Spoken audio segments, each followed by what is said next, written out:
का ये पहला भारत दौरा कई मायनों में बेहद अहम माना जा रहा है। रक्षा तकनीक और इंडो पैसिफिक रणनीति पर होने वाली बातचीत के बीच इस मुलाकात को चीन की बढ़ती आक्रामकता के खिलाफ भारत जापान की साझा रणनीति के तौर पर भी देखा जा रहा है। देखिए रिपोर्ट।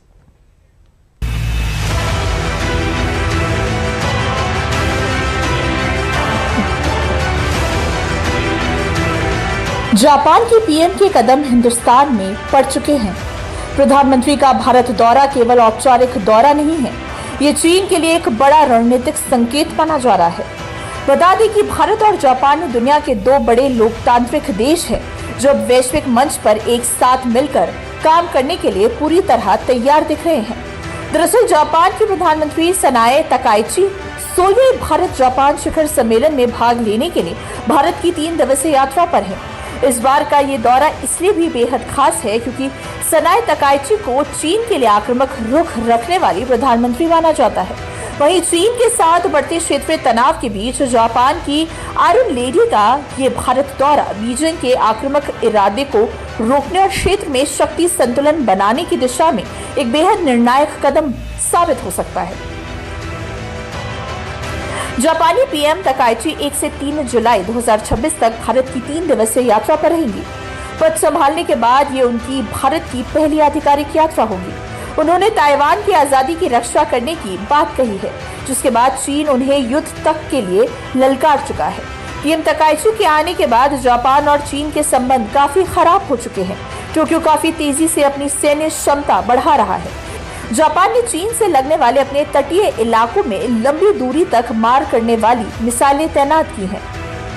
जापान के लिए हिंद महासागर सबसे ज्यादा महत्वपूर्ण है। वो हिंद महासागर में भारत के साथ भागीदारी मजबूत करना चाहता है। चीन और जापान इन दोनों देशों के बीच एक ऐतिहासिक कड़वाहट रही है।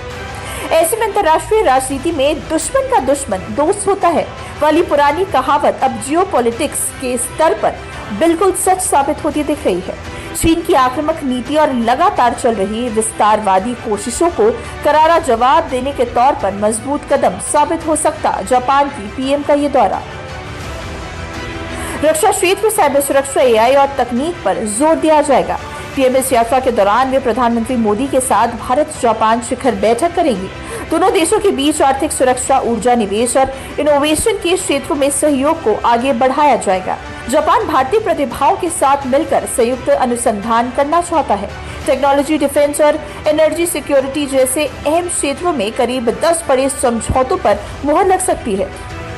जापान भारत की साझेदारी को तकनीक, मानव संसाधन और आर्थिक क्षमताओं का एक बेहतरीन और रणनीतिक संगम माना जा रहा है, जो केवल तकनीक ही बल्कि रक्षा के लिहाज से भी अहम है। बता दें कि चीन को जवाब देने के लिए भारत लगातार इंडो पैसिफिक को लेकर अपने कदम मजबूत करता नजर आ रहा है। पहले सेशेल्स, अरब और जापान भारत लगातार इंडो पैसिफिक को लेकर चीन को घेरने की तैयारी कर रहा है।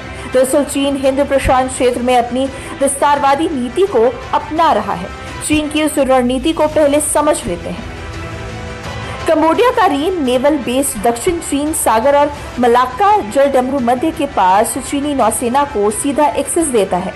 बांग्लादेश का मोंगला पोर्ट हाल 2026 समझौते से चीन की भारत के करीब मौजूदगी मजबूत हुई है। श्रीलंका का हम्बनटोटा पोर्ट चीन के पास 99 साल की लीज पर है, जहां चीन को जासूसी और सर्वे जहाज रुकते हैं।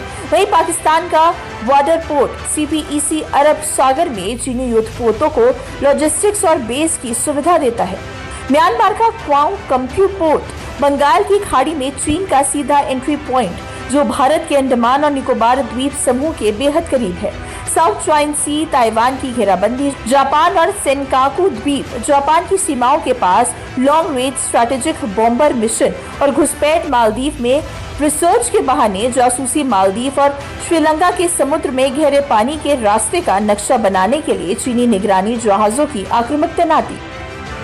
चीन भारत को घेरने के लिए स्ट्रिंग ऑफ पर्ल्स यानी भारत को चारों तरफ से चीनी बंदरगाहों के नेटवर्क से घेरने की नीति अपना रहा है, जिसको भारत भी रणनीतिक तौर पर काउंटर कर रहा है और चीन की इन कोशिशों को पूरी तरह नाकाम करने पर अड़ा हुआ है। चीन की घेराबंदी का जवाब दे रहा है। नेकलेस ऑफ डायमंड्स भारत की उसी काउंटर रणनीति का हिस्सा है और जापान भारत की उस रणनीति में अहम साझेदार है। ऐसे में जापानी पीएम का ये दौरा भारत की उस रणनीति को और विस्तार दे सकता है।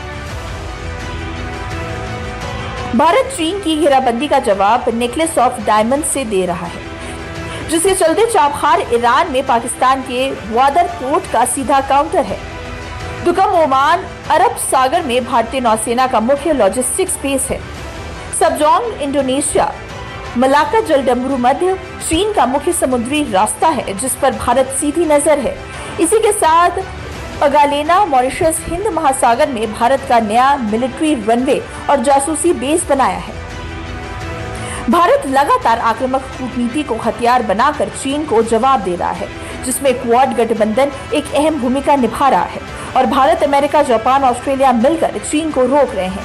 इसी के साथ भारत 3D एयरक्राफ्ट कैरियर बनाने की तैयारी कर रहा है, जो चीन के बढ़ते बेड़े को रोकने के लिए तीसरे विमान वाहक पोत की तैयारी है। वहीं जापान भी चीन घुसपैठ करने से परेशान होकर भारत के साथ हाथ मिला रहा है। बता दें कि प्रधानमंत्री मोदी और प्रधानमंत्री सनाई की मुलाकात में मुक्त एवं खुले हिंद प्रशांत के मुद्दे पर बातचीत को इस बैठक का सबसे महत्वपूर्ण एजेंडा भी माना जा रहा है। इसके साथ ही FOIP यानी free and open Indo Pacific की परिकल्पना में दक्षिण एरिया और दक्षिण पूर्व एशिया को जोड़ने वाले एक महत्वपूर्ण सेतु के रूप में सनाई देखा जाता है।